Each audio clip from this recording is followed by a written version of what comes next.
Christian. I'm Leighton. Leighton, we are Adventure Club. From Montreal, Canada. Yep. You're kind of distracted right now. So tell me about your worst travel experience as a touring musician. Oh God. There's a lot of those. Oh God. Shambhala. Yep. You got that one. Yeah, we got. I mean, I feel like they've had some trouble with fires, forest fires out there. Up there in BC. BC. So the last when was that? What month was that? October. Anyways, they had a ton of forest fires coming through, and Hey. Oh yeah. They're fighting over the bag. so we drove from Shambhala to the Kelowna. We had to drive to Kelowna for our flight, and the entire airport got smoked out from the fire. So like literally the entire airport got, but like the airport bussed everyone to like another. Where did we get bussed to? To like Kelowna. No, We were in Kamloops. I think we had to go to Kelowna, and they all put us on this like one rickety, really tightly cramped. And then that flight got canceled. 4 hours. That flight got canceled, and then we had to fly out like the next day. It was a mess. Anyways, It was like 3 days. It should have taken us 2 hours to get home. It took us 3 days. Because we live in Canada. So I know you guys tour. I mean, you guys tour internationally a lot, but I mean, you guys are really popular in America. You're always touring here. Yeah. What's the most American shit y'all have ever seen? This.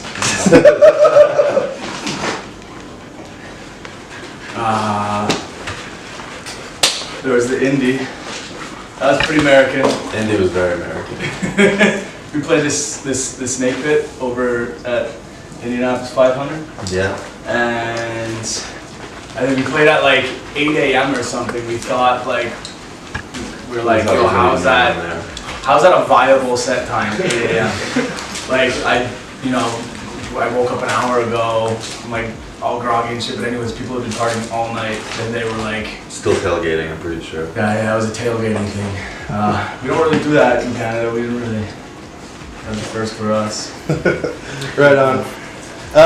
So I know recently y'all were nominated for a Grammy. I was just curious, since you were nominated for a Grammy, has that influenced the way that y'all are producing and what you guys are doing in the studio? And if so, how has it influenced the productions that y'all are making?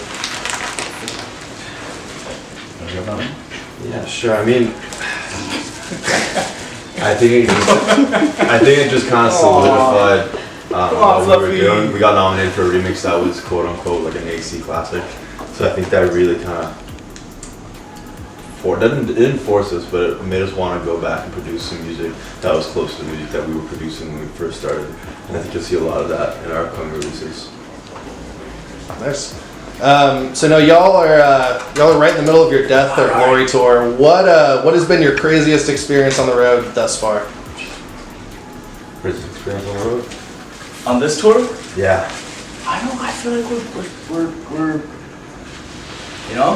doing it a little differently this time. Yeah, this is our fourth bus tour, and goes without saying that our first three were pretty wild back in the heyday. And this tour, I think, has been, we really wanted to focus on the show and ourselves, to keep ourselves mentally stable, healthy, physically and mentally.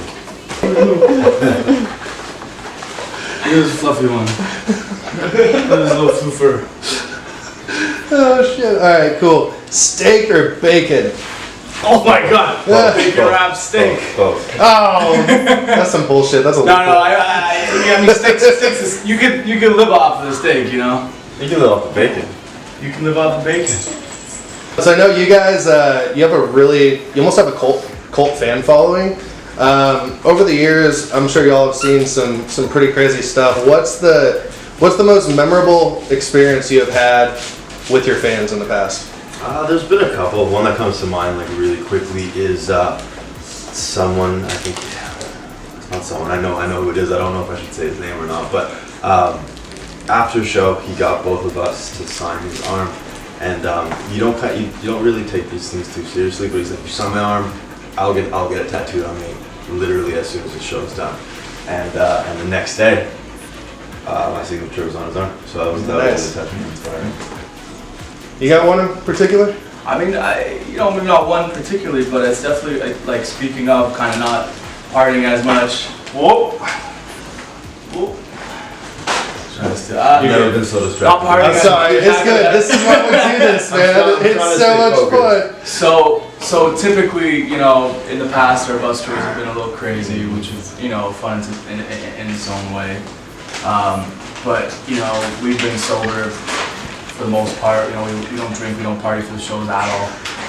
So when you're playing those kind of shows, it's just a different experience, right? And like I'm present during the shows now, and I'm like looking out, and I can see when we're playing some of our songs how like meaningful some of them are. So I'll be singing the lyrics, and I'll look over and I'll catch someone singing the lyrics, and like I'll actually be able to connect with people now. Yeah. Before, when you're partying, you're just you're not really connecting with people on a deeper level. So it's cool to have that experience with fans now. And that's probably like my big take home from this tour. Cool. Having all those like intimate moments with the fans that I wouldn't have had before. But we have people that are up and coming producers. What's one tip or trick you could give an up and coming producer that could help them, kind of hone their craft? I mean, what we did is we didn't really like try to chase a sound. We were just trying to make music that like we wanted to listen to. Like we were like, yo, we love what's happening in the scene, but like I would love to hear this, right? And I haven't heard this yet. And that's what we followed. That's the path we followed, was just trying to make music that we wanted to listen to, versus trying to make music that you think everyone else wants to listen to. I think there's a big difference there, because everyone's already hearing the stuff that they want to listen to. You're like, you like point out that track, you're like, yo, everyone's listening to that track. Well, that track's already out there. That's what they're listening to. You gotta do something different. Yeah. So I think that's definitely a big take home, is to, not to chase sounds too much, not to chase tracks too much, and just make your own, genuine music. And that's the stuff people will pick up. It's the stuff that will resonate with people. All right, and we also we'll finish it up with our fan question segment. We got some fan questions for y'all on the page. Let's see. Just a second.